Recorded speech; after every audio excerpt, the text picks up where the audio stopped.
Hey, what's good, comic fans? This is Campfire Comics, and this is the top 3. It's a weekly video series where we bring you our personal top 3 picks of the week. This is a spoiler-filled video. We're going to talk about these comics like you've already read them. If you're looking for a review, you can go check them out on our website at campfirecomics.com. But let's jump right into these comics that we got to talk about today. It's been a big week. There was a lot of comics to read, but we managed to narrow it down to 3. So I'm Campfire Rich. And I'm Campfire Nate. And the first one we're going to talk about is Justice League 43.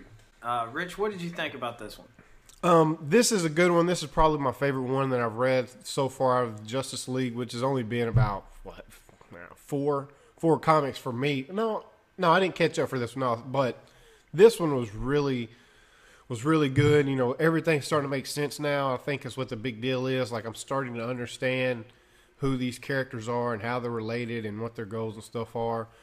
I was excited to read this one because remember at the end of the last one, you know, Batman had taken over the Monitor's chair, and I'm like, what's this dude going to do? And, you know, Batman's just like, he's so cold looking. I really like the way that he's looking in this. And yeah, I mean, Batman in the Mobius chair is big deal, you know, because, I mean, it's like, you know, him getting into it, and it's just like it changed his personality a little bit. Like, he's just more confident, like, yeah. Not that he wasn't, but just that he's just like, you know, I know what's going to happen. You know, I know even more like, calculated. Yeah, oh yeah. And I mean, and that's, I think they even mentioned that, like, you know, there's no better person to put in this chair than you. But I mean, it's just, I think you can tell from the comic, Green Lantern Hal's worried about how it's affecting him. You know, because he knows about that kind of stuff, and he's obviously like, well, maybe, you know, he can see some issues going on right away where everyone else isn't. I mean, they do, but it's not. I mean, Hal's definitely picking up on it. And, you know, and I think he was really big about when what's-the-name said, well, I'm going to go look into figuring out more information about the Anti-Monitor. He's like, I'm going to come with you. And he's like, I don't need to. He's like, this is my space sector. I'm coming with you. You know? Plus, it was funny because he's like, yeah, I think we need some more bonding, you know, which is a classic, you know, kind of humor that you get from Green Lantern, from Hal's character. But I mean, I'm interested to see what happens with them two. You know, I'm like, the Batman Green Lantern dynamic in the comics earlier on, which, you know, you haven't read, are always great.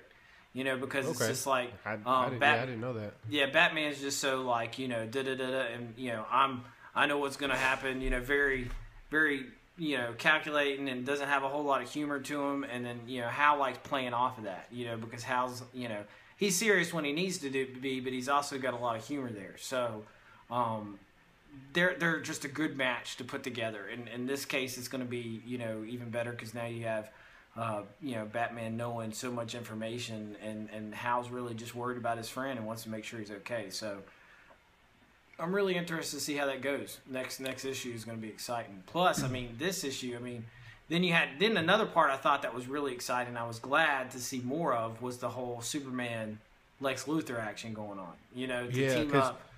You'd almost forgot about it for a second. Right, you did, because they really didn't talk much about it last issue.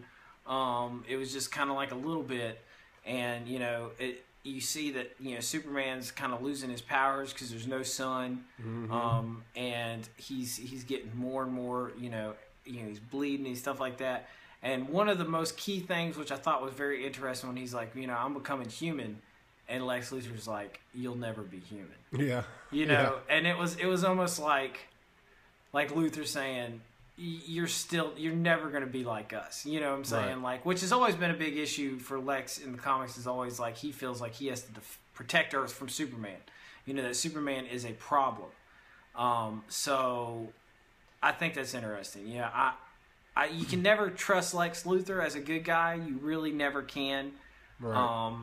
The comic has slowly, you know, ever since Forever Evil, you know, and him being the good guy and helping the Justice League, you kind of have, you've kind of grown accustomed to him for a little bit, but you can tell every comic, even the ones you haven't read, that they're always still kind of not sure of him. That's kind of why they're playing the whole, you know, keep your enemies closer, you know, sort of situation there. Right. But I don't know, man. I don't know if Lex Luthor, I mean, now he's stuck with Superman, and Superman's, you know, starting to get, you know, human, or he's just not as strong as he was before. I'm kind of worried. He's becoming mortal almost. I think it's what he was saying. He was like, I'll be human, and that's what he was saying. You'll never be human. You'll just be mortal. Right. And then he said, I'm not worried. But then he helped him, he threw him into that fire. But that's like apocalypse fire. So he's not going to, I don't know if he really thought about that, but he's probably, he comes blazing out. Yeah, he does. Like super apocalypse Superman, you know what I'm saying? And just like, I should have killed you a long time ago.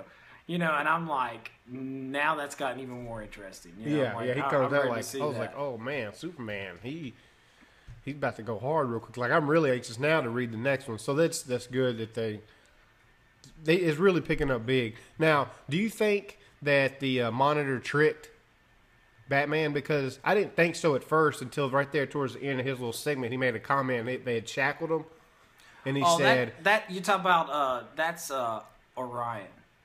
I think that's his name, Orion, and the Mobius chair. The Anti-Monitor is that big dude. That's no, I didn't say. I thought not the Anti-Monitor. I thought another name for that guy was just the Monitor. I don't know. I thought I read that earlier, but anyway, that guy, whatever his name is, yeah, he made a comment like a little bit sooner or something like sooner or later I'm going to be free, or I'm about to be free in a little bit longer. Right. It just made it sound like this is part of my plan. Once I get off these cuffs, and I wondered about that too, because like even in the prologue before this particular way back, I'm not entirely sure if you read it. You could get the feeling like him being in that chair was more of a burden than it was an honor. So he's definitely, it seems like from this that he definitely is ready to get out of this chair, having to be that responsibility or whatever. So I don't know. I feel like there's a couple people with agendas going on here. You have Grail with the Anti-Monitor. Basically, the whole plan for them is to kill Apocalypse, and the Anti-Monitor wants to kill Apocalypse, probably for his own reasons. Grail wants to kill him. Is it Apocalypse or? I'm sorry, dark side. Sorry. Yeah. But yeah, so they bring there's a purpose. Everyone's got their own little reasons, right. And all we know is just the superficial version of it. We don't know what's going behind the scenes. Like, everyone seems to have an alternate agenda here, so which is exciting. That makes it good. I like to see what's going to happen. Yeah, it's really good. It's about to get crazy. I mean, because they've already come down. They're about to battle off. You got Darkseid's son, and he looks. I've never seen him in a comic, so I'm not familiar with him. But when they opened up with him and. What's his name? I think it's Kalbach. Yeah, that sounds right. Yeah, that big old dude.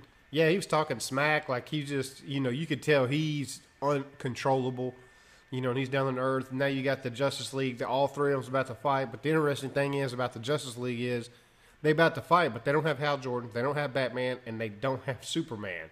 Mm-hmm. So, they're going to have an uphill battle right here. Right, and I thought it was interesting because, like, the whole, internal monologue going on with Wonder Woman was, who do we fight?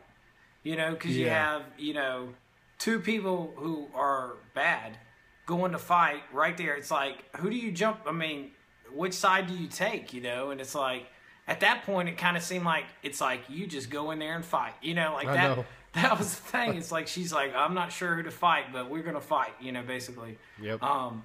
So they're definitely they're down big members, They're down to just a couple people. So, man, I love that whole you see one side, you see the other side, and then right there in the middle is the Justice League, and it's like a 3-point conversion to just a massive battle, which I'm assuming is going to take place in the next issue. So you're going to have that. You're going to have what's going on with Superman. And then you're going to have what's going on with Batman and Green Lantern. So, I mean, you have 3 huge story parts taking place.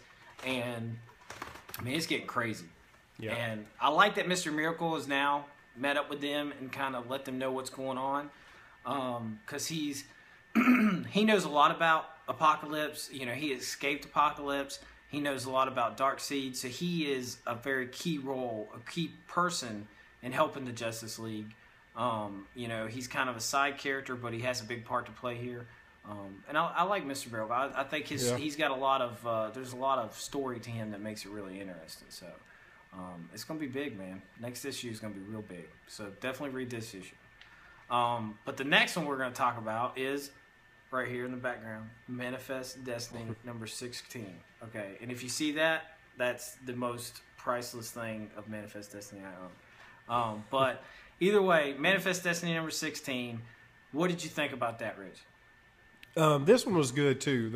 More into this birds and their history and this thing they're about to fight off. So it wasn't a ton of action that went off, but it was some good dialogue. There was some really interesting dialogue between this bird village and Lewis and Clark and their whole party that they got going on there.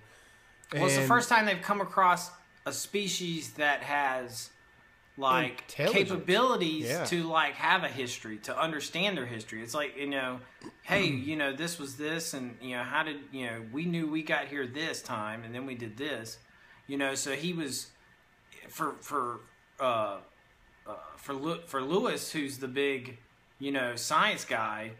That's huge. For him, he's like, it's like, finding the Rosetta Stone. It's like, well, holy crap, now I know all this information about. I mean, that's kind of what they were hoping to find, instead of all this chaotic creatures, attacking them and all kinds of stuff. So for him, he's just like, he's in heaven. I mean, he would probably just want to stay there for a month and gather up all the information. So I was really intrigued by the backstory that they had with the birds on the trees. I think is what they were saying, and that they've written down throughout the years about the two sons, and they lived in another land where there was a bunch of these things just eating them up, so that it pushed them out. Like I was digging that whole little segment there when we was reading that, which I found interesting about the whole two sons thing. I'm wondering what that's about. Like, I might need to go back and read it. Was it possible that they were somewhere else and then found their way here, or is it possible that they're trying to say that once we had two sons and then something happened to the other one? Or maybe those gateways, those arches are gateways. You know what I'm saying? Like maybe somehow they traveled through those. I mean, because those arches are a big deal. They've been around forever. Maybe there's more to them. Maybe those arches are what's bringing these creatures here. That would also make a lot of sense. Like, oh wow, that would make a lot of sense. Because then they could definitely, they could end the whole series still tied up with a history, aligning with history by showing that these creatures aren't here now. That they weren't here from the beginning. So I don't know. I'm interested about that. That's that would make a nice spin on it. It would, because every time they run into a new... Right. Well, they get new adventures, but this takes it a new turn in an adventure where it's like, we're not even exploring this land. We're exploring other worlds and other dimensions or whatever it is that it could be. That'd be crazy.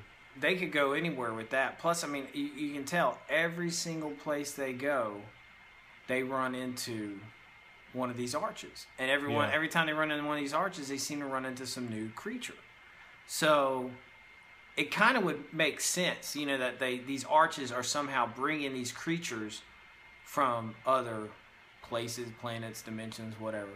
And I mean, that'd be interesting. I also like the kind of backstory to Saskatchewan, that kind of showed that, apparently, her father or grandfather had some type of vision and put her on this path. Right. So she also, which I think we all kind of knew, had some type of ulterior motive to whatever she's doing. Right. She's not just there helping to be helpful. Like she has some plan. So I'm interested that that's progressing some, because I'm really excited to see what's going to happen with that down the line. Yeah, she's a bad chick for sure. So I'll be glad when they get done with the little she's sick and pregnant. I don't know what role that baby has to do with this story, but I feel like it has something to do with it for them to put it in there like that. But I'll be glad when she's back to kicking butt again. Yeah, because I mean she's really important, and again, that falls into place with the story of history that we know is how important she was to the expedition. So, it's I like how they still tie it up where you could look at it and say, this might have happened, because they're not going to tell you about all this crazy stuff in the real history books. They're going to give you You know, which is kind of cool. Watered I like down, that. maybe You know, watered we down know it's version. not real, but I like the idea that maybe you could say, Yeah. well, maybe it is real. So definitely a good issue again.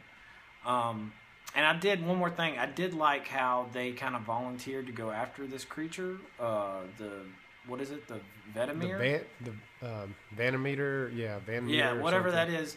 I thought it was funny because, you know, Lewis kind of looked over at Clark and kind of was like, well, we could take care of it for you, which is funny because it's kind of like, well, I guess we'll do, you know, there's just that kind of like an unspoken look between them that, I guess we'll have to do this to save our guy, you know. And the rest of the guys like, we're gonna go volunteer to fight a monster. We're fighting monsters all the time. Now we're gonna go volunteer to get one. And Which I thought was funny. Which again, I kind of, you know, I kind of feel like it's what's his name being like, I really want to see this creature. You know, like I want to check this out. Like he's so in his mind, he just wants to check out these new creatures more than he really cares about. You know, these guys' safety, but I mean, there are a bunch of like, you know, criminals and stuff. So I guess he's not really looking at it like, yeah, that's true. I need to keep these guys safe. So, but again, another really good issue of Manifest Destiny. The next one we're going to talk about is Postal number 6, I believe, right? Is it 6 or 7? I have no idea. I think it's 6. I'm pretty sure it's 6. It's really early in the morning. But Postal number 6, what did you think about Postal number 6, Richie? It was good. It was you get a little bit more story about you know, the father and the mayor, or you know, Mark's parents, and how she felt. She still loves him, which I thought was interesting.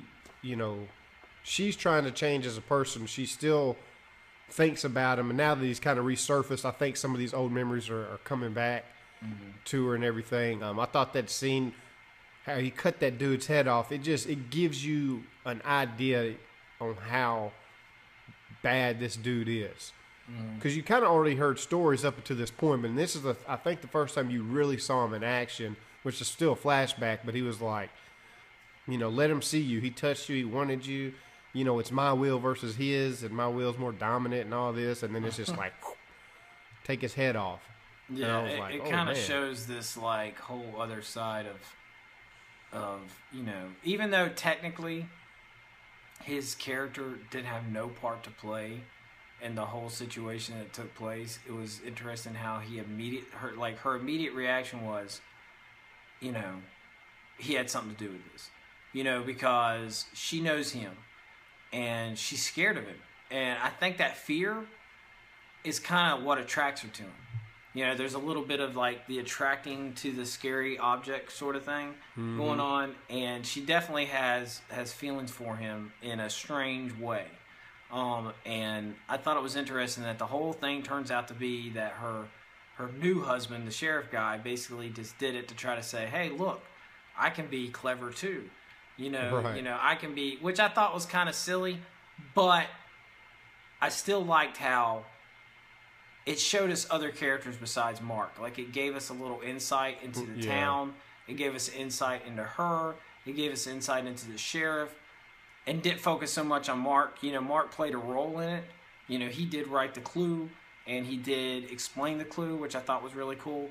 But it's okay for him not to have... It's okay for him to take a back seat it is. right now, because there's a lot to know about this whole town and how it was established and how all these things happen. And yeah, a big key dropped on us with that gold. I was like, whoa, they got a whole thing of gold, and they're basically protecting it for this. Yeah, from that, and that was a big interesting thing, because I always thought, well, the FBI knows about this place. Why don't they just take it down? And basically, that gold is the only reason why they don't, is because there's a deal worked out between her and some FBI agent that she would watch the gold and he'd keep the FBI off the back. So it's got to be you assume it's got to be a really high-ranking FBI agent to be able to let this town get established in the first place. So right, exactly. Which I think that's really again, these are things that are important to understanding the whole workings of how this works, and it's a big deal. So I was really excited to know about that. I thought it was really interesting getting to know the mom a little bit more. You could see her when she was talking to that girl who was about to kill herself. You know, basically just told her, you know, basically, hey, do it. But I don't think you're here. I don't think you wouldn't come here and blow yourself up in a public place if you didn't want to be talked out of it. You know what I'm saying? Like, you would have just gone. For help. I'm here to help. Exactly. So I think that was interesting, and I'm kind of feeling like, it's going to be interesting when it comes down to that showdown between her and Mark's dad. She already got the upper hand the first time. And I guess this is kind of giving us a reason to believe that it was possible, because for everything you hear about Mark's dad, you're thinking, I know I was, how in the world did these people take this dude out? You know what I'm saying? Like, how did they take him out? Man, this dude is like a monster. You know what I'm saying? He's this big dude and all this kind of stuff. And then it turns out, okay, well, maybe there's a little cleverness involved there. Maybe she does have a little bit more to her than just being this old lady. So I think developing her character was really important. Yeah, it is. And he knows, obviously he knows about the gold because he's the one that set up the town in the first place. Mm-hmm. Which is why I guess if they're going to look for it. So it might kind of show how valuable Mark is to his dad, because he could just go in and take the gold and leave, and I mean, who's going to stop him really? Mm-hmm. But he's there, and he's got something that's going on that he's building up Mark for something to take him or whatever. But did you solve the message that they put at the end? I didn't go back and look through it. I just kind of skipped over it because I had so many comics to read. Did you solve it? Yeah, because it was at the end. It was after the comic was over and stuff. It was like, if you can solve this, and I was like, why not? I'll solve it. I sat down during ArcLight and learned a new language. So I'll put this. It was Mark's secret code word is Eden, which I think is the name of the next issue. Is eating Eden. I saw it in the pictures or whatever. So right. That's interesting. Yeah. Well, that might have something to do with the next issue for sure. That would definitely be. Yeah. I was like a little kid in a cereal box decoding something. I was like, let's see what letters this are. Yeah. Well, that's cool. I'll have to go back and look at that. I looked through it, man, and I was like, as I'm scrolling through, I'm like, I don't have time for this. I'll come back and do it later. So yeah, we had a lot to read. And speaking of a lot to read, there were some other comics that just didn't edge out to make to the top 3. Hurts me to say this, Star Wars, which was a good issue. We did like it, but as far as how far it brought the story along, don't think it edged out the 3 that we talked about today, unfortunately. Yeah. And the other one was Wolf, and there was a third one that we didn't even get to read yet, but would probably be worth a read, and we'll go back and read later. Is the Son of Batman.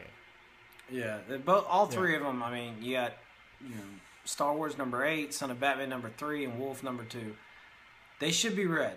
I mean, if you have to read just 3, read the 3 we mentioned. If you can read more, definitely read them. They were really good. It's hard to eliminate and break it down just to 3, and those are the 3 that I think really push the story the hardest in the right direction, and really developed a lot of interesting things. So, but we'll I probably would go suggest back. reading those 3. Yeah, we'll probably go back and do a little short video on just each one or something like that. But that's what we got. That's our top 3. Nate, do you want to run down the top 3 this time? Because if it comes down to numbers, I'm going to be all over the place because I ain't got a clue. Don't know what we on. Yeah, our top 3 was Justice League 43, Manifest Destiny number 16, and Postal number 6. And all three of those I suggest going out and reading, and for sure they are definitely the best 3 this week. Yep, so that's what we got. So like, comment, subscribe, get in the conversation. Let us know your thoughts and what you think about these comics that you're reading along with us. And, hey, until next time, we out. See ya.